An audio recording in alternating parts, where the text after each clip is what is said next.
Muy bienvenidos nuevamente a un repaso más de la lección de escuela sabática.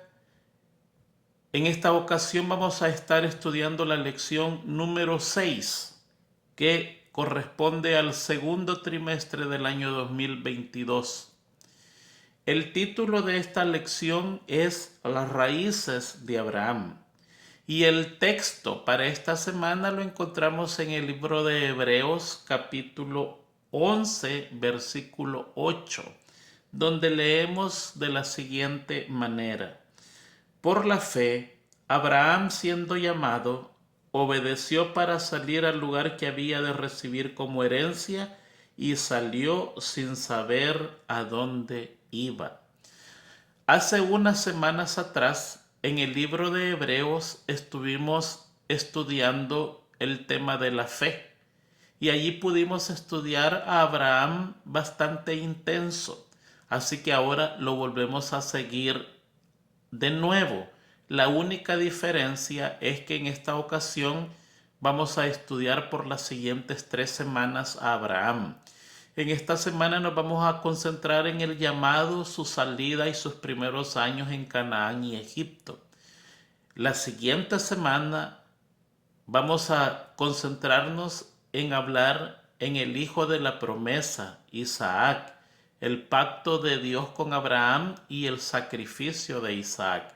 Y la tercera semana vamos a estar hablando acerca de la muerte de Sara, el matrimonio de Isaac con Rebeca, el nuevo matrimonio de Abraham y su muerte.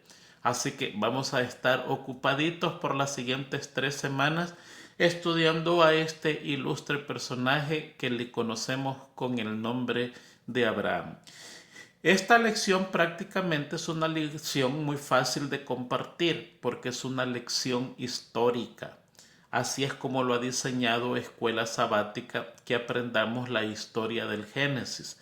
Recuerde que estamos estudiando el libro de Génesis y nosotros nos vamos a adherir a eso.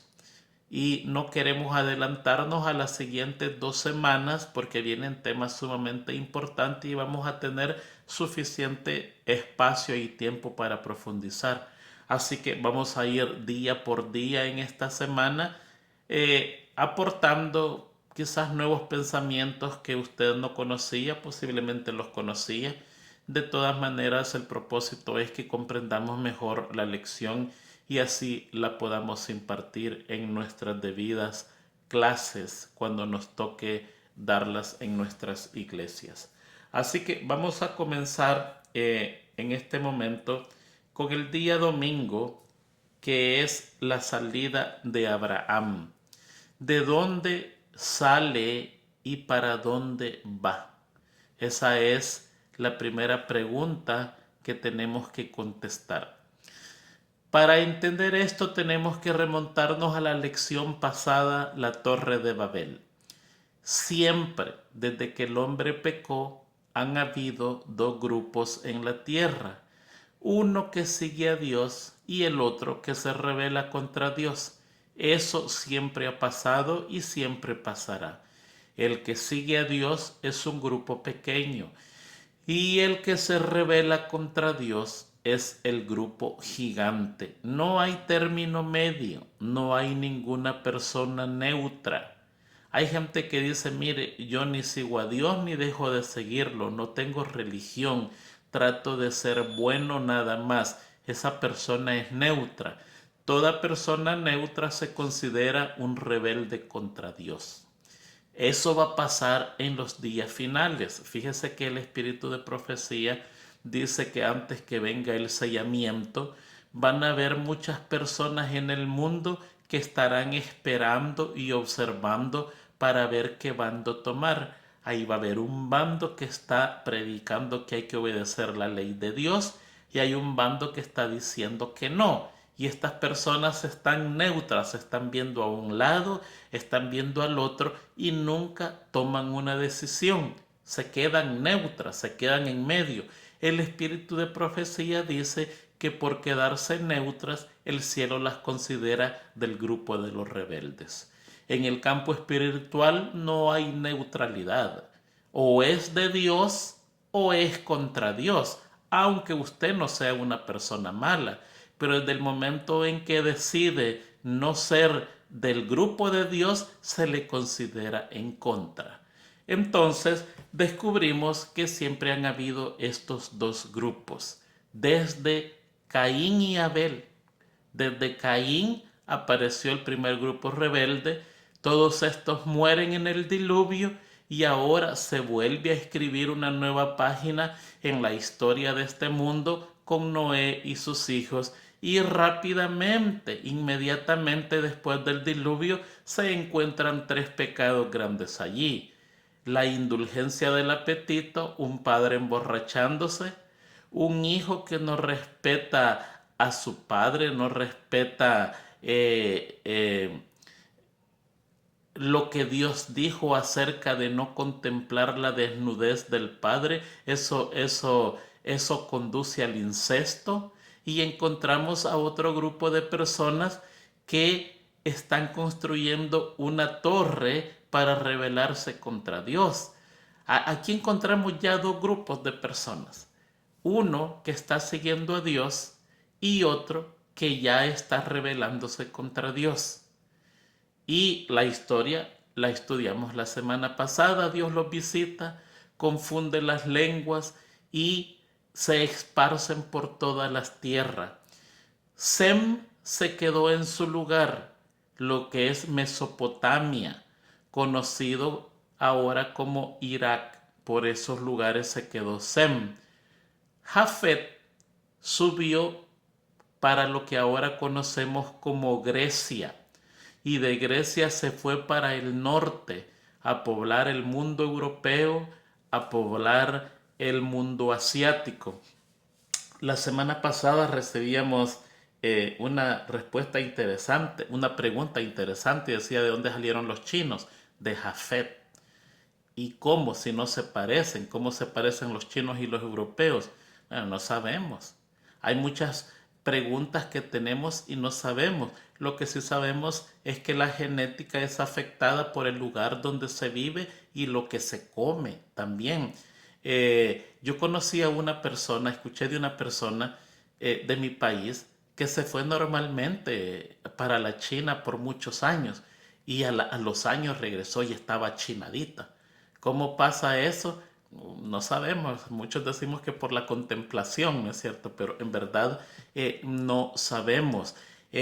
Hay mucho estudio eh, de las universidades. Por ejemplo, ellos dicen que la gente blanca, blanca y rubia, rubiecita, la gente de Europa del Norte especialmente, son estas gentes que siempre han vivido bajo extensos bosques, han sufrido frío y poquito sol, y su piel se ha hecho así.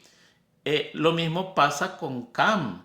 Cam decide tomar Egipto para el sur, lo que nosotros conocemos como África. Egipto es la entrada a África, y allí el calor es tan intenso que la persona cambia de color, se le quema la piel, tiene que protegerse contra el sol.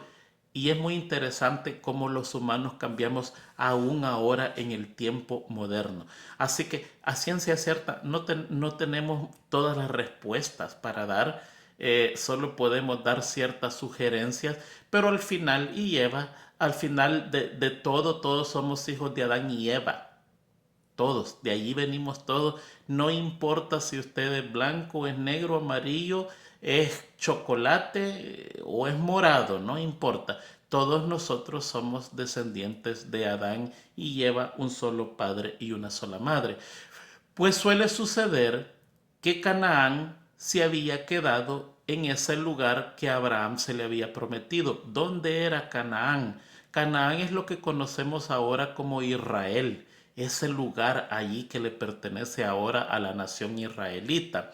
¿Por qué se habían quedado allí? Porque era una tierra que producía leche y miel, una tierra fructífera, de arroyos, de árboles frutales, donde la abeja vivía y sus panales destilaban miel.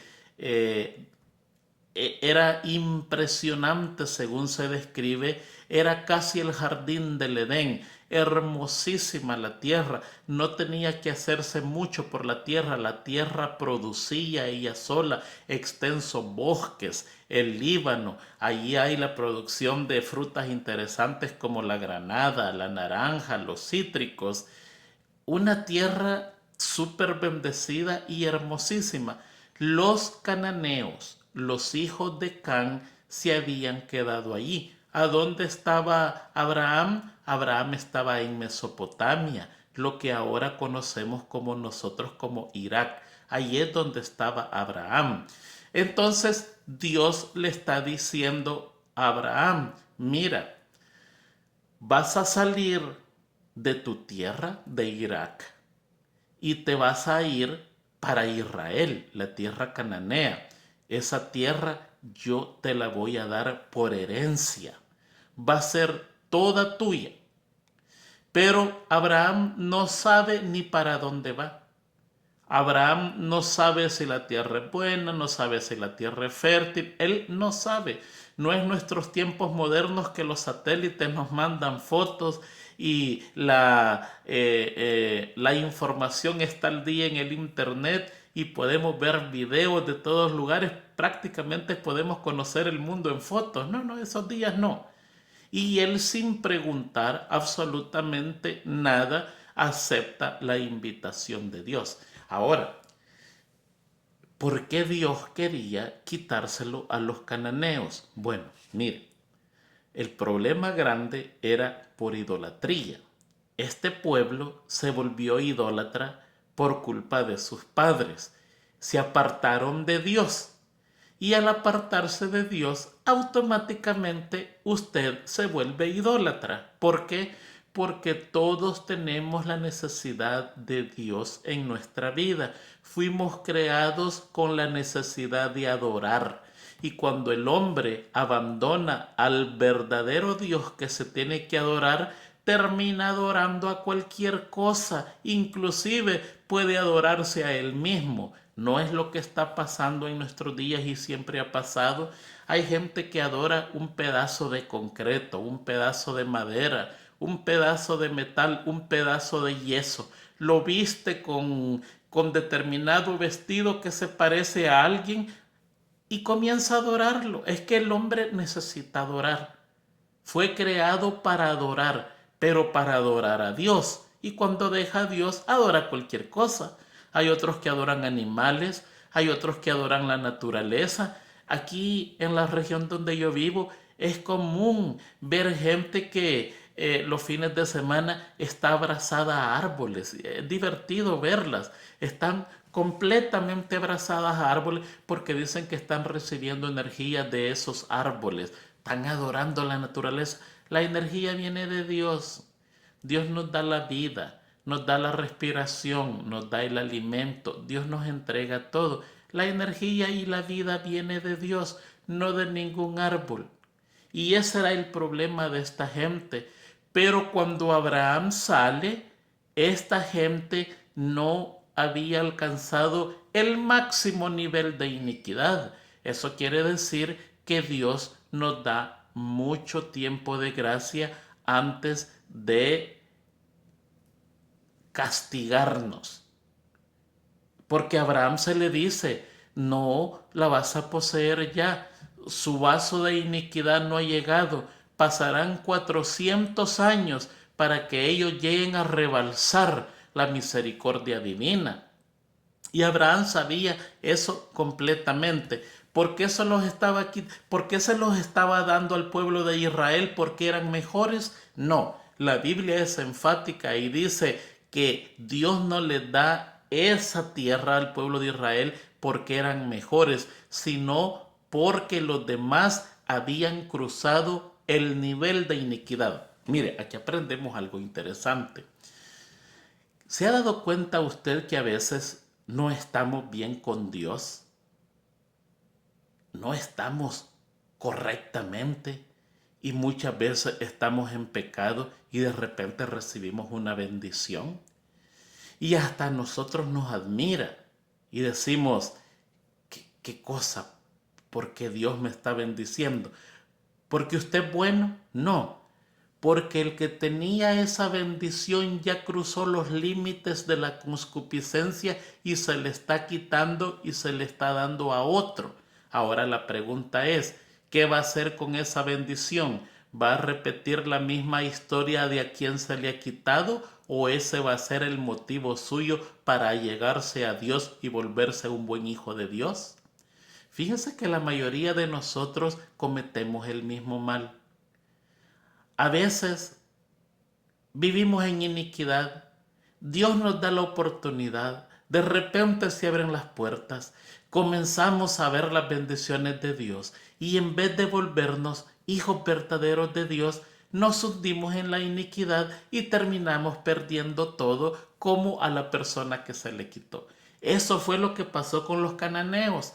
Rebalsaron la misericordia de Dios.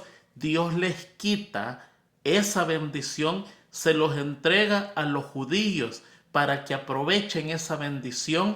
Vienen los judíos, cometen exactamente los mismos pecados de los cananeos con la idolatría. Viene Dios, los castiga, los desecha, los elimina y ahora la bendición se la da a todos los gentiles. Mire qué cosa más interesante. Tenemos que tener cuidado. Mire, Dios nos llama de diferente manera. Nos llama por amor, nos llama por las malas, nos llama por consejo, nos llama por sus obras de prodigio que hace con nosotros, y nosotros como humanos no tendríamos que despreciar ninguno de los llamados que Dios nos haga, ya sea por las buenas o por las malas.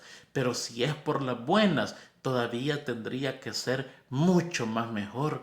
Tendríamos que decir, Señor, de la nada me entregas esto cuando yo soy un pecador empedernido. ¿Sabes qué? Por esto yo me entrego a ti y ayúdame a hacerte un fiel hijo para seguir recibiendo estas bendiciones. ¿No cree usted que eso sería lo mejor? Si no lo hacemos, repetimos la misma historia de los cananeos. Hermosísima tierra, una tierra que no tenían que hacer nada. Ellos vinieron, la construyeron, cientos de años haciendo casas hermosas, y a esas casas hermosas le pusieron todo tipo de parque de idolatría, avenida de idolatría, tenían bosques llenos de idolatría, y Dios se las quitó por eso. Se los entregó a otro pueblo que no era mejor que los cananeos. No, la Biblia dice, estos volvieron a cometer el mismo error de los cananeos y se les quitaron a ellos también. Ahora, si usted va a Israel, ve una tierra que es completamente desértica, solo tiene partes que son hermosísimas. ¿Qué pasó? ¿Esa es la tierra prometida de Canaán? No, era hermosísima. Lo que pasa es que han habido muchas guerras y las guerras han destruido el lugar. Recuerde que los romanos regaron sal en todos los bosques para quemarlo. Ha habido una tala increíble de árboles y de la vegetación. Hubo un tiempo en que la gente pagaba impuesto allí en ese lugar de acuerdo a la cantidad de árboles que tenía. Entonces, para no pagar impuesto, todos comenzaron a talar sus árboles.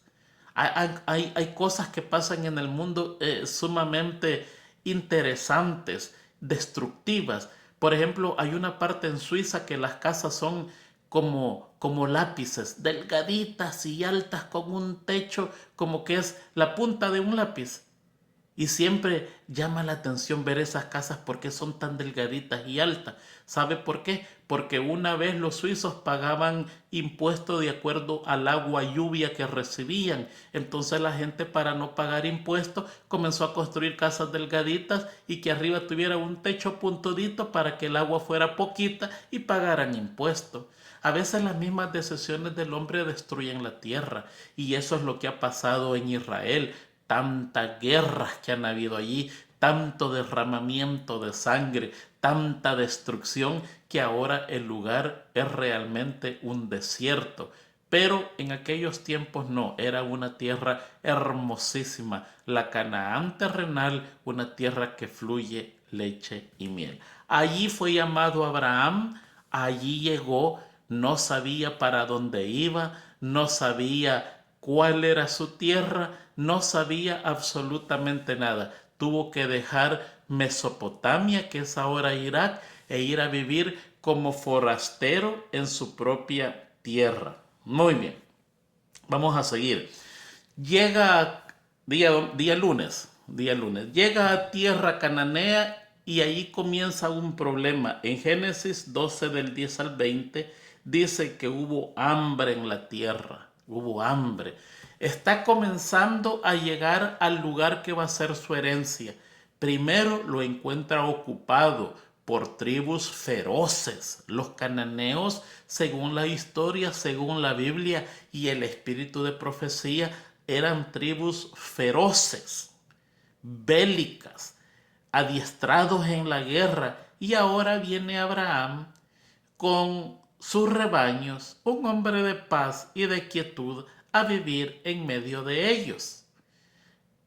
A pesar de eso, el temor de Dios fue todas esas tribus y el extranjero, fíjese qué cosa, el extranjero era una persona muy respetada y muy apreciada en esas tierras.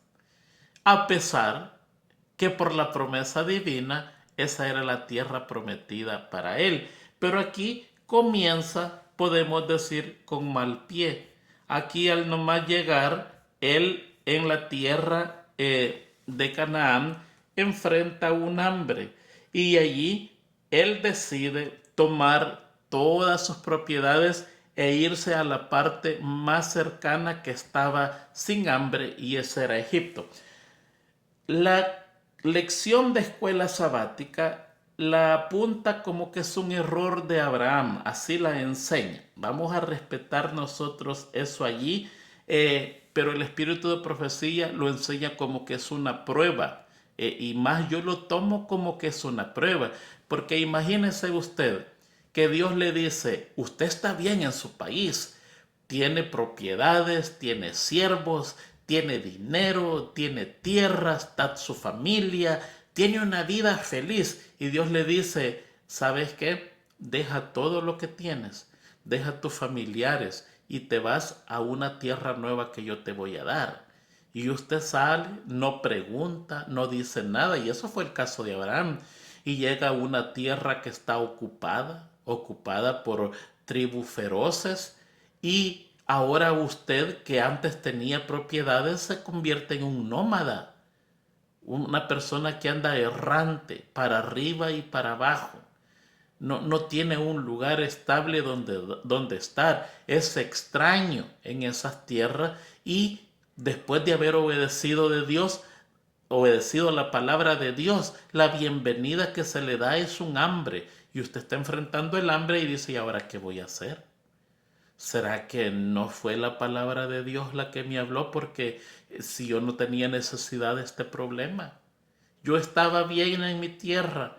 Vengo aquí y comienzo a enfrentar un hambre. ¿Y ahora qué voy a hacer? La Biblia dice que salió para Egipto, y en Egipto ya comienza una serie de problemas de Abraham. Fíjese que a mí me llama la atención Sara, porque Sara, en toda la Biblia usted encuentra que Dios la protege y Dios la toma en cuenta a pesar que es una mujer. La Biblia fue escrito en masculino. Todo es el hombre, pero cuando habla del hombre se refiere también a la mujer. Pero son raras veces que la Biblia menciona una mujer directamente, específicamente, y Sara es mencionada, porque hay una parte en la Biblia que dice, porque ella será madre de naciones y reyes. Dios lo dice de ella. Y era bonita, era una mujer hermosísima. El espíritu de profecía dice que todos los que resucitaron en la resurrección de Jesucristo, de Abraham para atrás, tenían rostro de ángel. O sea que imagínese Sara, qué mujer más bonita. Entre una de las personas que yo siempre, cuando llegue al cielo con la ayuda de Dios, siempre me ha llamado la atención conocer es a Sara. porque la Biblia habla muy bien de ella. Fíjense que después todos los pedidos que hace Abraham, Dios está con ella. Cuando Agar huye, el ángel se le aparece a Agar y le dice, vuélvete a tu ama y sométete a ella y sé humilde. Más tarde ella le dice a Abraham, despide a Sara y a su hijo, y dice, Abraham, no puede ser, mi hijo ya está muchacho, lo amo tanto, y va y le consulta a Dios y Dios le dice, hazle caso a Sara, por favor. Ella tiene la razón. Es interesante cómo Sara actúa en esto. Pues Sara llega a Egipto y dice aquí el espíritu de profecía que los egipcios son piel oscura. Y esta mujer aparentemente blanca, es lindísima y guapa, muy guapa. No porque es blanca, sino porque la Biblia lo dice que así era y el espíritu de profecía lo dice. Lo bonito no depende del color, lo bonito es lo bonito y hay personas que son bonitas en cualquier raza, no importa si es oscura, piel blanca, piel amarilla, piel chocolate. En todos los países usted encuentra gente bellísima, mujeres bellísimas, en India, en la China, en Japón, en Europa, en el Caribe. En el África usted encuentra mujeres bonitas, por lo tanto lo bonito no es el color, sino la contextura de la persona, su parte física. Y Sara era hermosísima. Y allí comienza ya el primer error de Abraham, que le va a costar carísimo. Le va a costar carísimo y en la siguiente semana vamos a estar estudiando las consecuencias de la mentira de Abraham. Él comenzó a decir que era era su hermana, y era verdad porque era su media hermana. Le voy a leer en Historia de los Patriarcas y Profetas qué definición, qué párrafo más interesante hay allí. Dice, página 123 de los Patriarcas y Profetas, al ocultar el hecho de que Sara era su esposa, reveló desconfianza en el amparo divino, una falta de esa fe y ese valor elevadísimos, tan noble y frecuentemente manifestados en su vida. Era un hombre de fe, pero aquí falló. Sara era una mujer hermosa de vista. Aquí repite lo que la Biblia dice. Y Abraham no dudó que los egipcios de piel oscura codiciarían a la hermosa extranjera y que para conseguirla no tendrían escrúpulos en matar a su esposo. El razonamiento humano era correcto. Dicen, esto es tan bonita que aquí estos no tienen corazón, me van a matar y se quedan contigo. Y encima todas mis propiedades. Y él comienza a mentir. Razonó que no mentía al presentar a Sara como su hermana. Es verdad, es mi hermana, pero no es la verdad completa. Pues ella era hija de su padre, aunque no de su madre. Pero este ocultamiento de la verdadera relación que existía entre ellos era un engaño. Y miren lo que dice allí. Esta es la parte que nosotros tenemos que aprender. Ningún desvío de la estricta integridad puede merecer la aprobación de Dios. ¿Quiere que Dios lo bendiga? Tenemos que ser íntegros. No mentir ni en un 0.001%. Tiene que ser 100% la verdad. No podemos usar los instrumentos del diablo para conseguir la bendición de Dios. Muchas veces queremos conseguir un trabajo, un crédito, necesitamos conseguir un préstamo, necesitamos conseguir una ayuda y vamos mintiendo. ¿Cuánto gana? Usted gana 100 pesos y dice que gana 60. Para conseguir eso, le pregunto yo, ¿lo va a bendecir Dios? No. En lo absoluto.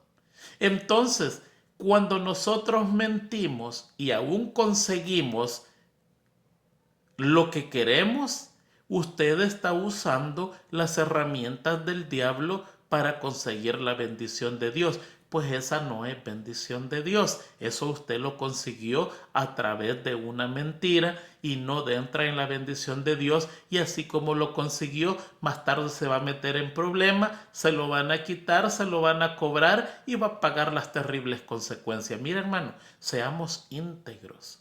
Lo que es, y lo que no es, no es. Si usted gana 100 pesos, diga que gana 100 pesos, pero que no le alcanza. Y si no se lo dan, bueno, eso es la voluntad de Dios, pero salga con su frente en alto, salga en caballo blanco, no salga después con la conciencia mala que ni le puede agradecer a Dios. Porque cuando uno miente, uno no puede decir gracias, Señor, que me ayudaste. No, eso es mentira. Y si lo hacemos, somos hipócritas. Y aquí este es el problema de Abraham, que está diciendo la verdad. Sí está diciendo la verdad, pero no completa. Porque él está diciendo, di que sos mi hermana. ¿Son hermanos? Por supuesto que sí. ¿Esa es la relación que ellos tienen? No. ¿Qué relación tienen? Relación de esposos. Sigue diciendo el texto, a causa de la falta de la fe de Abraham, Sara se vio en gran peligro. Metió en problemas Sara.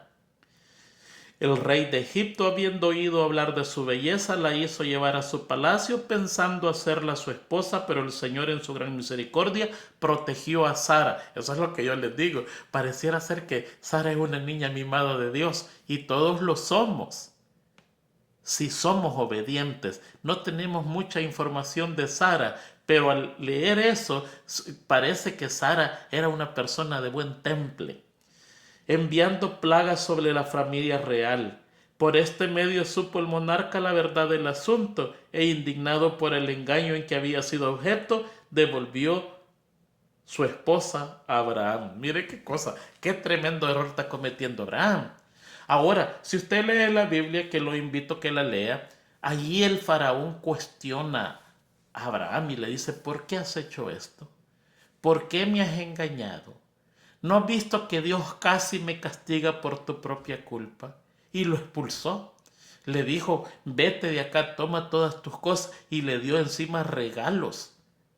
¿Por qué? Porque el espíritu de profecía dice que el faraón vio en Abraham un hombre protegido directamente por la mano de Dios y tuvo miedo.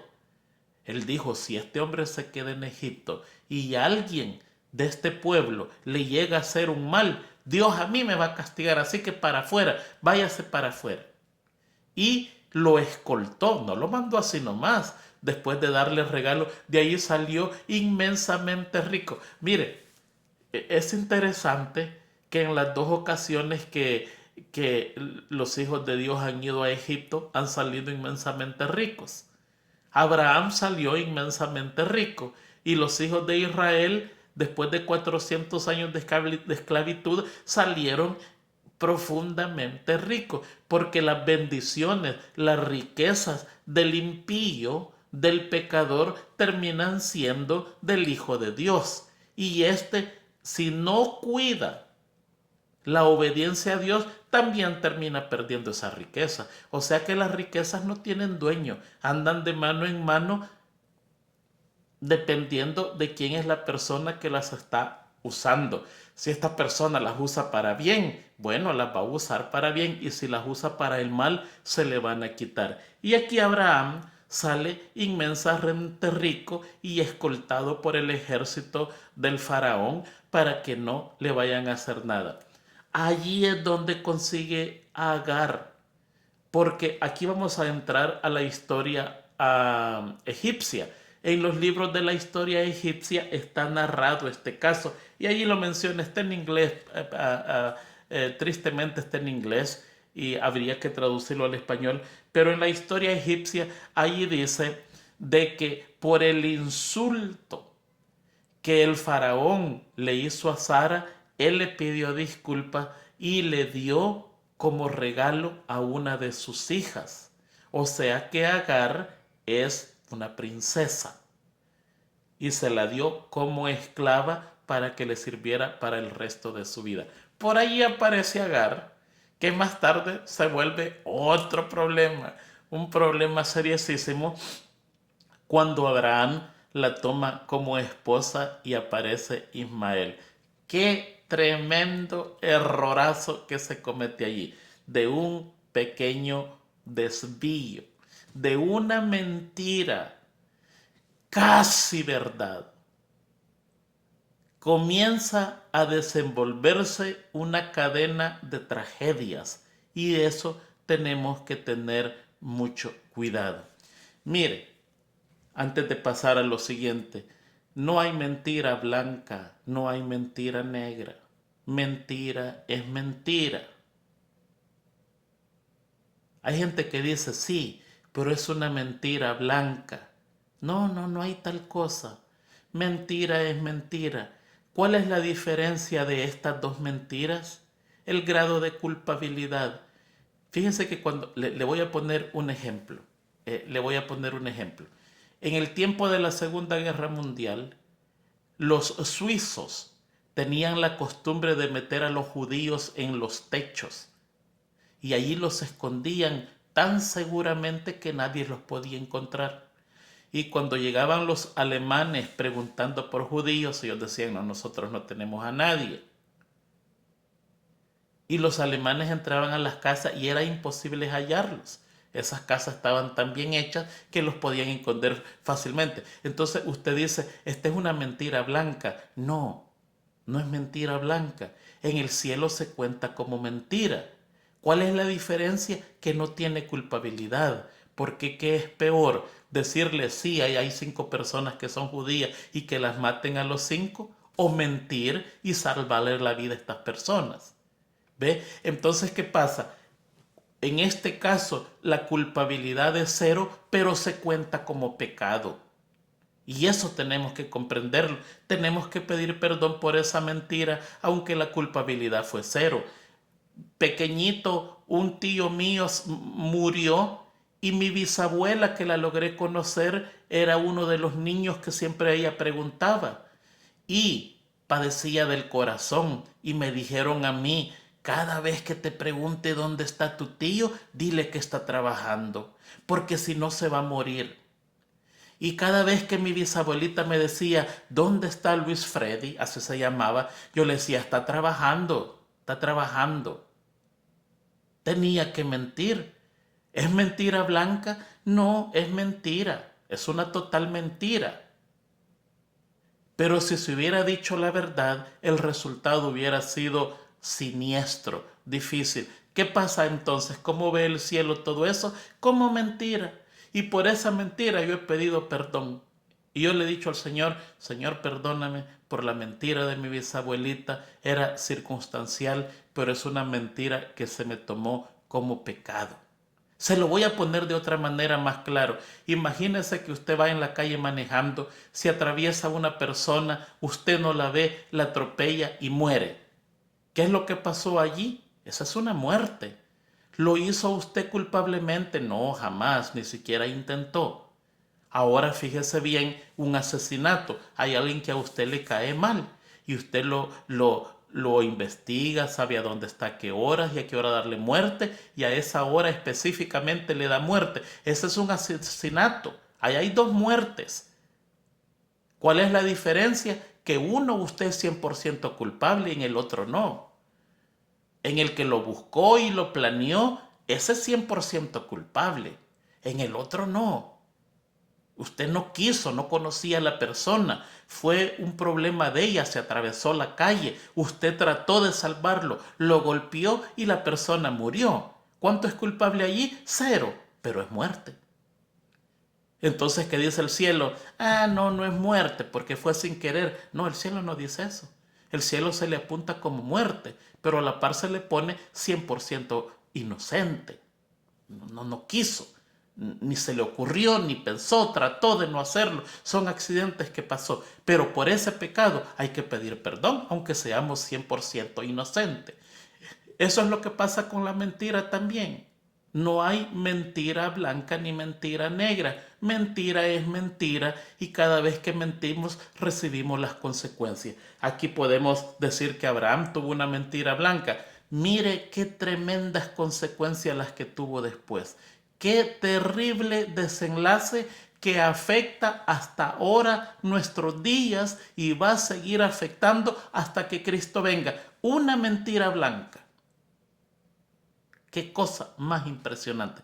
Mucho cuidado con las mentiras. 100% de la verdad es verdad. Si a eso le quita una milésima, entonces ya es mentira. Tengamos mucho cuidado. Bueno, vamos a continuar. Día martes creo que estamos, Abraham y Lot. Sí, muy bien. Abraham y Lot. Lot fue el único pariente de Mesopotamia que se fue con Abraham, aparte de su media hermana, que también era esposa, la hermosísima Sara. Pero Lot comienza a crecer y llega a ser casi tan grande como Abraham. Y ahí tienen problemas. Los pastores se están peleando, el ganado es mucho, la tierra les queda pequeña, hay una revuelta entre los dos bandos. Y en Génesis 13 usted encuentra que Abraham viene y le dice, ¿por qué tenemos que reñir entre tú y yo? ¿Acaso no tenemos la tierra enfrente de nosotros que es tan grande? Escoge tú para dónde te quieres ir y yo escogeré el otro lado. Si tú dices a la derecha, yo me voy a la izquierda, y si tú dices a la izquierda, yo me voy a la derecha. Se lo voy a leer. Ahí está en la Biblia. ¿Ve? Del versículo 8 en adelante, capítulo 3. Entonces Abraham dijo a Lot, no hay altercado entre nosotros dos, entre mis pastores y los tuyos. ¿No está toda la tierra delante de ti? Yo te ruego que te apartes de mí. Si fueres a la mano izquierda, yo iré a la derecha, y si tú a la derecha, yo iré a la izquierda. Y alzó Lot sus ojos y vio la llanura del Jordán, que toda ella era de riego, como huerto de Jehová, como la tierra de Egipto en la dirección de Zoar, antes que destruyese Jehová Sodoma y Gomorra. Entonces Lot escogió para sí toda la llanura del Jordán, y se fue hacia el oriente, y se apartaron el uno del otro. ¿Sabe cómo se llama ese pedacito de historia? Se llama ingratitud. La jerarquía de Lot es mucho, mucho más menor que la de Abraham. Él es bendecido por haberse criado y estado con su tío y padre, podríamos decir, Abraham. Y aquí hay un problema que hay que resolverse sí o sí. Y Abraham le dice, escoge. ¿Cuál hubiera sido la posición de Lot? La posición de Lot hubiera sido totalmente lo opuesto. Hubiera sido, mira tío, yo tengo lo que tengo porque he estado contigo y Dios me ha bendecido. ¿Cómo yo voy a escoger primero? Escoge tú lo que tú quieras y yo me voy a ir para el otro lado. Esa es una prueba, ese es un fracaso, eso es un fallo que le costó a Lot prácticamente toda su vida, toda su familia, toda su descendencia, porque todo lo de él tuvo final triste. Toditito lo de él, por una decisión equivocada. El espíritu de profecía dice que la esposa de Lot era opuesta a Abraham. Lo quería separar de Abraham. La esposa de Lot tenía inclinaciones de rebeldía y no era tan afín con las cosas espirituales, y le causaba un poquitito de malestar esa cosa de Abraham y su Dios. Y ella misma le insinuó y le dijo, mira qué hermoso, ese es el lugar que allí, camino a Sodoma y a Gomorra. Eso le costó la vida a la esposa de Lot. Y la esposa de Lot, según el espíritu de profecía, murió por culpa de Lot. Porque Lot, cuando el ángel llegó y le dijo que tenía que haber salido, sin pensarlo dos veces, se hubiera tomado a su esposa y sus dos hijas, y la muerte de la esposa de Lot nunca hubiera sido. Pero porque se tardó su esposa, cuando la ciudad estaba siendo destruida, volteó a ver y murió. Sus dos hijas no eran las dos únicas hijas que tenía. El espíritu de profecía dice que él trató de traer a las otras que estaban casadas y las otras no aceptaron. Así que tomó las únicas dos pequeñas que tenía y Salió huyendo con su esposa. Más tarde estas dos hijas que están acostumbradas al desastre de Sodoma y Gomorra, una ciudad perniciosa sexualmente, lo emborrachan y una noche se acuesta cada uno con ellas y quedan embarazadas de su propio padre. Eso es incesto. De estas dos mujeres aparecen dos pueblos grandes, Amón y Moab, y los dos quedan destruidos por idolatría. O sea, hubo un desastre total por un momento de ingratitud. Hemos compensado, hemos reducido cientos de años de historia en unos minutos, que nos tomaría mucho tiempo.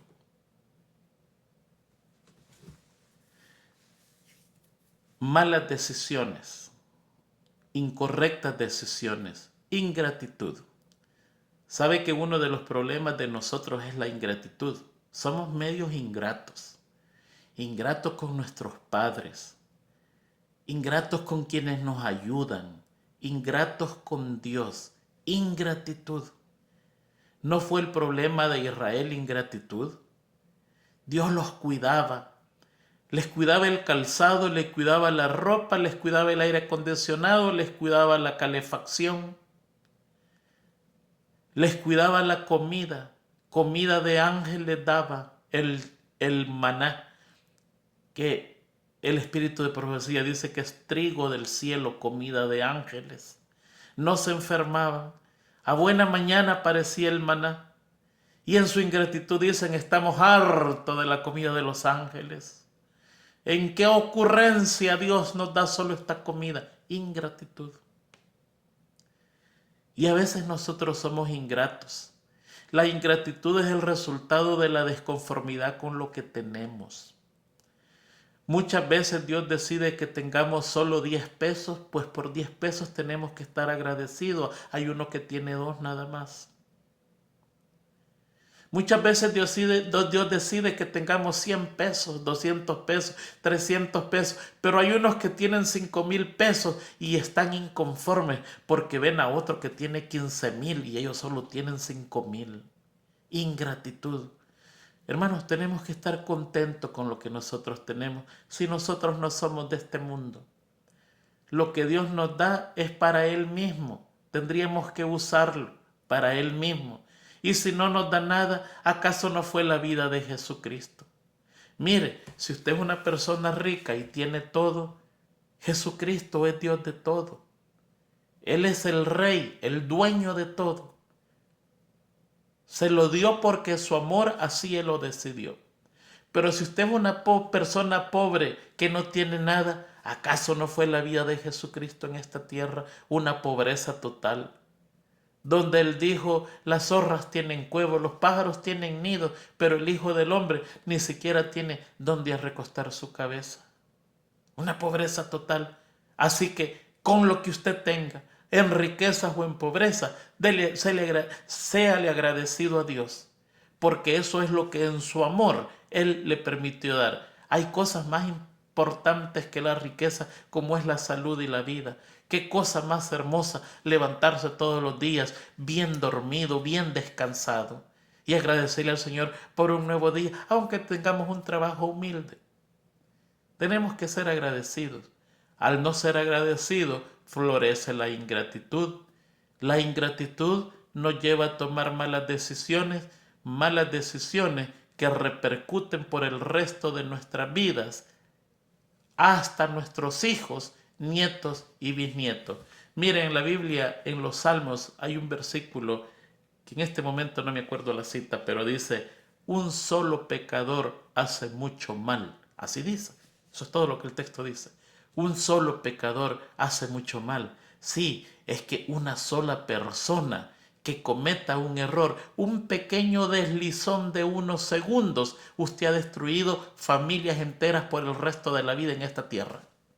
Un pequeño deslizón, un pequeñito deslizón que le tomó minutitos. Un deslizón apresurado, usted desgracia su vida y la vida de familias enteras por el resto de la existencia terrenal. Oh, cuánto mal hace un solo pecador. Nuestra oración debería ser: Señor, no nos dejes caer en tentación, mas líbranos del mal.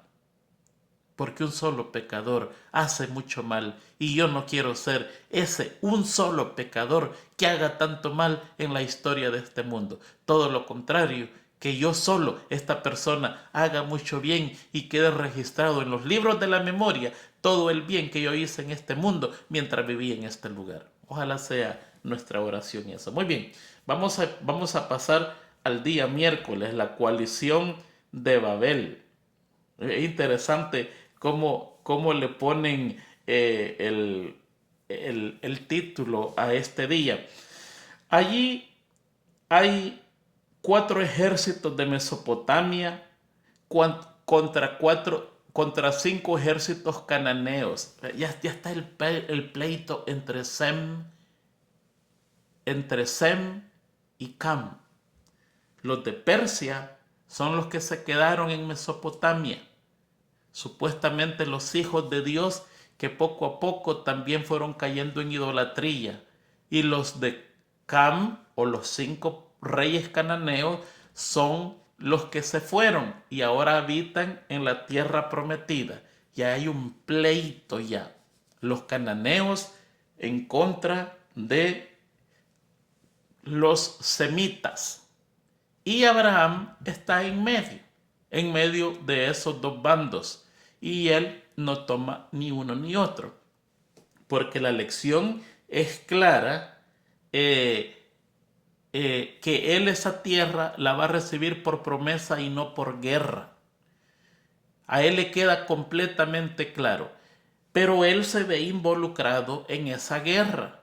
Y no involucrado por algún interés terrenal, sino por Lot. En esa guerra viene Lot y se va preso junto con toda su familia. Y ahí es donde Abraham interviene para rescatarlo.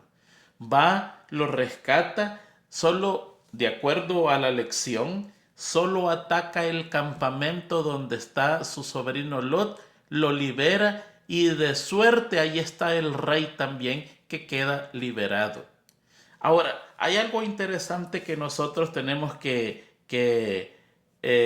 entender aquí: el carácter de Abraham. Fíjese que quizás hubiera guardado resentimiento por la decisión que tomó Lot de tomar las mejores tierras. Pero él aquí no guarda ningún resentimiento. Al contrario, le vierte amor, le vierte ternura y le vierte esa desesperación que le da al humano cuando a la familia le va mal. Cuando nosotros vemos sufrir a nuestros familiares, como quisiéramos tener las facultades, el poder para sacarlos inmediatamente del sufrimiento. Y eso es lo que pasa. A pesar de eso, él agarra todo su ejército, lo forma, que tenía que ser un ejército bastante poderoso, va y rescata a su sobrino Lot. De nuevo lo está rescatando. Esto creo que es muy encomiable de parte de él y históricamente esto es realmente lo que pudiéramos decir nada más. Lo encomiable del carácter de Abraham al no guardar resentimiento y su presta ayuda a los familiares en casos de desgracia personal. Él va, lo rescata y ahí entramos nosotros inmediatamente al siguiente día, que es el último, el diezmo de Melquisedec.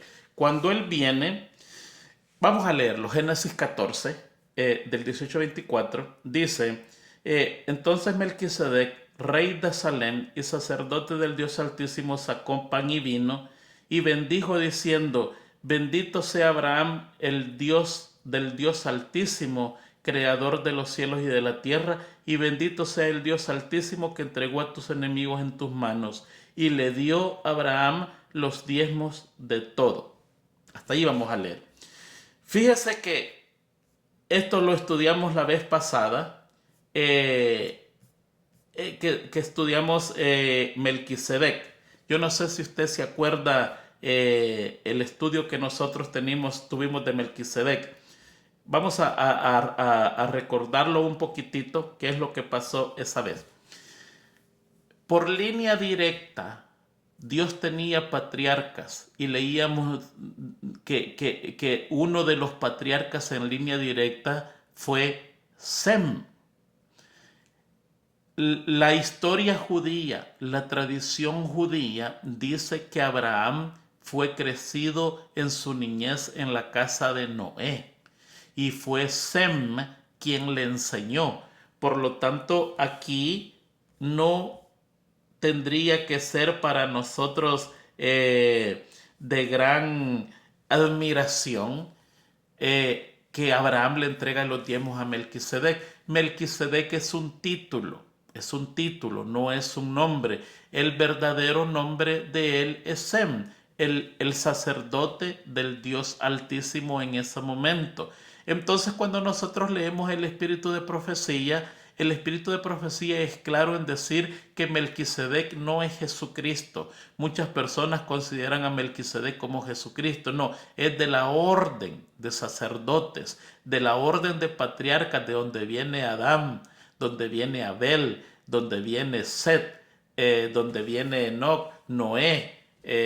Todos estos cabecillas patriarcales viene de Noé a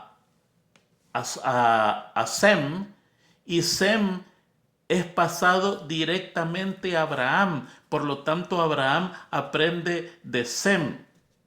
Esa es la línea que trae. Por lo tanto, cuando Sem lo encuentra y él le da una bendición, le entrega los diezmos y las ofrendas. O sea que Sem es el último de los patriarcas de larga vida, de longevidad, que existieron antes de esta transición. Ya de Abraham para en adelante fueron recortándose los días terriblemente del hombre. Ya de ahí en adelante usted se da cuenta que el hombre vive 120, 130 y así viene bajando a 90 hasta que llegamos en nuestra actualidad que andamos por los 70, 80, 90 años, el más fuerte. Otros morimos jóvenes, ¿ve? Pero en este caso es Sem. Entonces el conocido como Melquisedec. Abraham lo encuentra, le entrega sus diezmos. El espíritu de profecía solo dice que Melquisedec no es Jesucristo, sino que es sacerdote del Dios Altísimo, y Abraham lo conocía. En la lección aparece algo así como que preguntando cómo Abraham le podía dar este diezmo a una persona que no conocía. No, bueno, el espíritu de profecía dice que lo conocía completamente, y Melquisedec es Sem, como hemos estudiado las semanas pasadas. Muy bien, hermanos, creo que hemos cubierto casi todo lo que es esta historia de esta semana. Muy interesante, tengámoslo en mente, porque queda algo así como inconclusa. Bueno, no queda inconclusa, sino que la otra semana lo vamos a seguir, y muchas de las cosas que nos han quedado a la mitad continúan la otra semana y va a ser muy interesante. Por el momento queremos decirles que Dios les bendiga. Estudie la lección, por favor. Estudie el libro Patriarcas y Profetas. Ahí está muy detallado. Léalo una vez y otra vez. Las veces que usted pueda, imprégnese de la historia. También lea la Biblia, porque en la Biblia, aunque no sabemos la historia, siempre que leemos encontramos algo nuevo. Es muy interesante que la Biblia siempre es nueva, es antigua, pero es nueva para cada uno de nosotros.